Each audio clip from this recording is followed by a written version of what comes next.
Good afternoon, all. I don't actually have any sort of prepared comments. I just want to share with you some of the experiences that I had covering the strike, which I think provides some glimpse into what the impact was on the power structure itself, as well as how my fellow colleagues in the commercial media, what their role was, what the role of the media was in the strike. First of all, I'd just like to correct something that Josh said earlier. He said that, I think this kind of conference is really almost unprecedented, not quite. When we were on strike in the Daily News for 5 months in 1990-91, we held a conference in the middle of the strike in the second month to try to sort of bring in other labor leaders and academics. I remember Joe Uline from the AFL and Bob Muhlenkampf and Dennis Rivera and a bunch of others. All the unions participated to help us sort of redirect and focus our efforts in that strike. It is highly unusual for labor unions to have this kind of introspection on their tactics and their strategies and the role of their strikes. I think one of the things that impacted most heavily from a sort of, I guess, a tactical perspective on the power structure of the city in this transit strike, as opposed to the others, was the timing. The 66 strike occurred right on New Year's. I remember I was in high school at the time, and I was going to a New Year's party, and I was worried about whether I'd be able to get back on the subway. And when I heard that Mike Quill had given a dispensation for New Year's Eve and had set the deadline back for several hours for those people who were going to New Year's parties. And of course, the 1980 strike happened in April. This strike happened in the worst possible time for the businesses of New York City. It happened in the week before Christmas, the most important selling time, especially for retailers and electronics companies. I'll never forget the second day of the strike. I'm walking into the Daily News building to get my coffee at the store downstairs, and I bump into the COO of the company, Les Goodstein, who's now the CEO of the New York Post. And Les is a nice guy, and he stops me when I'm getting my coffee, and he says to me, "Juan, you know, sometimes I have a lot of disagreements with your columns, but I really generally don't say anything about them. But what you've been writing the last few days about the strike is outrageous." He says, "Do you realize what this strike is doing to the city, to this city?" And he started to tell me about the meetings he'd had in the previous day with the head of Macy's, and he says there are electronic stores that didn't have any customers in Midtown, didn't have any customers yesterday. I mean, this is ruining business. Of course, it was having a major impact on advertising as well, but the business community was in a complete uproar over what this strike was doing and what it could do if it extended throughout the rest of the week and into the final weekend of Christmas. So the timing of the strike, I think, had something to do with the enormous outrage that the permanent government of this city exhibited, and then obviously voiced it to the governor and the mayor and anyone else who could have some impact on the results. I think that while it is true that the pension battle was a huge aspect, actually the sort of the legal battle over the contract was primarily geared around the pension, I don't believe that that was what drove this strike. You know, I've often said the most undemocratic place in America is the workplace. And of all workplaces, few match the level of tyranny that existed with regard to the MTA and its own workers. So there was such a fury that had been building up for years because of all the disciplinary procedures and the total arrogance of the MTA management. And I don't know whether Roger is willing to talk about the polls he conducted among his own members, but it was clear to the leadership of the TWU that its members were willing to stay out longer because they were so insistent that this was their chance finally to have dignity, to be respected, and to, of course, have that respect translated into clear contract language. But what was driving this was a strike for dignity by the transit workers. And I remember talking to not a member of the union, but someone very close to the union who participated in a lot of the negotiations, because I think Josh raised the whole issue of race. And this was very true within the battle between management. And one person told me, Juan, you wouldn't believe what it's like sitting at these bargaining sessions. On one side of the table are the MTA people, and they're all white.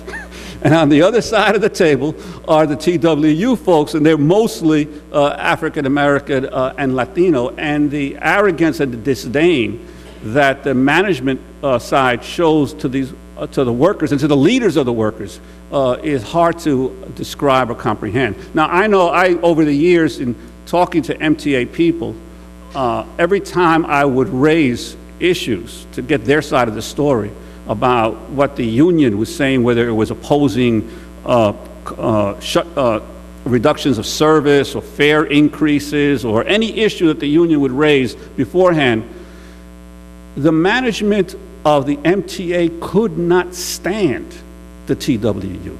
They could not stand Roger Toussaint. They did not hide the fact that they intensely disliked the rebellious nature of the present union leadership, unlike, because I've dealt with the MTA and under previous union leaderships. And I think one of the things I was missing, I read Josh's book, but I think one of the things that he left out was that while Mike Quill may have been militant, in many ways he was not progressive, and he fought the left wing of his own union, and this was the first time that you had not only a militant leadership, but a progressive, politically progressive leadership. And I think that dovetails to another lesson that I have learned increasingly about the American labor movement is that the great battles of the American labor movement right now are being waged by immigrant workers. Immigrant workers, whether it's Justice for Janitors campaign of SEIU, whether it's the battles of the hospital workers of 1199, whether it's the hotel workers in Las Vegas who are largely immigrants, and whether it is right here in New York with the battles of the transit workers. Because the reality is that these immigrant workers who have come to this country post-World War II are much more politically conscious than anybody realizes. Many of them have been involved in political struggles in their youth in their own countries. And they may not speak the language well, they may not fit the mold of what the AFL-CIO sees as a labor leader, but I have learned that they have far more knowledge of trade union battles and the intricacies of political organizing than many people give them credit for.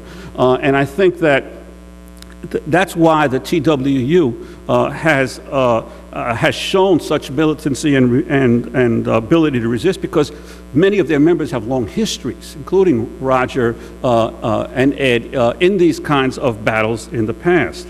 Now, in the role of the media, I've been doing a lot of thinking and studying, and I'm working on a book right now on the role of the media in American society. And I think that the critical thing to understand is that media in the early days was largely, the news media were largely a form of intelligence gathering and information for commerce for the established elites of the advanced countries of England, France, and the United States. The mass media, the mass news media, begins to develop in the 1830s, precisely around the time when in this country the franchise is being extended beyond just property holders to the masses of the people. One person, one vote is a dangerous thing. It's a dangerous thing. And so that the mass news media in the United States have increasingly developed since the 1830s into 1840s, not just as a means of providing information to the elites of the country to conduct their business and to be informed about what's going on, but as a means of social control of the masses and their ability to be able to tell the masses of people what to think and how to think about the major events of the day as a means of social control. And so therefore you have to take that into account when you see how the mass media attempted to provide the social analysis to the masses of New Yorkers about what was happening in this strike. And I think that the ability of the public, I never got as many emails and phone calls on any issue in my 20 years at the Daily News as I did in the 4 days of the transit strike. Literally everybody had an opinion about the strike. And I think that that's how you define, in my sense, what is victory. Because, you know, some technical victories can be terrible defeats in terms of a movement, and some losses can be huge victories in terms of the building of a movement. I don't really think it matters what happens with the final contract, although I think that there will be a contract that will, in the future, the city will think twice the next time, and the MTA will think, for the next 20 years, the MTA will think, hey, they could do it again. So you'll see the results in future contracts. But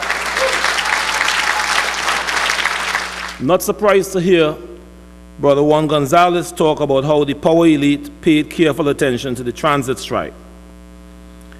How people assess what happens or what happened help determines what people are willing to do next. The other side, the power elite, always seem to grasp this better than we do. And I suggest that all of the post-strike attacks on Local 100 have to be viewed in this context. Here is the message we received and keep receiving since December.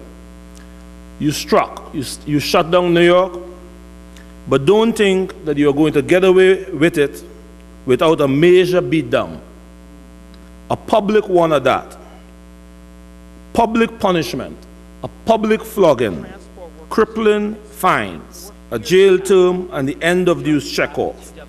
A constant barrage in the media and constant attacks from political leaders. Binding arbitration and the refusal of the MTA to honor the contract that they agreed to and signed off on back in December. So the fight is not over, and we will keep on beating you down until the whole world sees that strikes don't get you anything but trouble. The other side, the power elite is clearly on message. Don't strike or else you will suffer heavy consequences. Ugly, bad things will happen to you. So how should we assess the strike? But there are a couple questions that I think are appropriate to address in this setting. One is why we struck, and two is why we went back when we did. Obviously, these are not the only questions, but I think it will help in making our assessment. The first panel talked about how the strike was an international and national battle and how we took on the entire New York City and national power structure. But let me state for the record here that we did not go on strike to undo globalization or to topple the neoliberal direction of the US economy or to overthrow the Bloomberg regime. Now, I know we have a reputation as a militant union, and myself as a reputation for direct action. But that's not why we went on strike.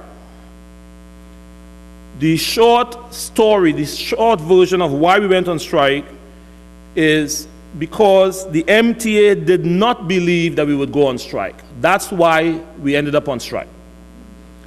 From the day I became the Local 100 president, and for years before then, I have preached that the strength that you have at the bargaining table or dealing with your opponent, dealing with the employer, is really the strength you project away from the table, on the shop floor, and in the communities.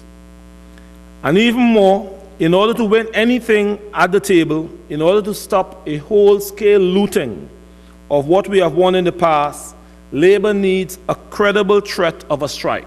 I need to repeat that, a credible threat. Did we have one?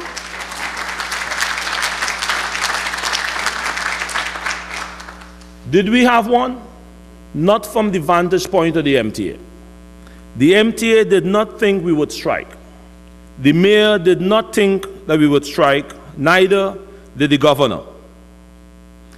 And my guess is that even our members thought that after 8 or 9 rounds of bargaining and threats of strike not resulting in strike, even most transit workers also did not think that we would have ended up on strike. They thought it would go down to the wire,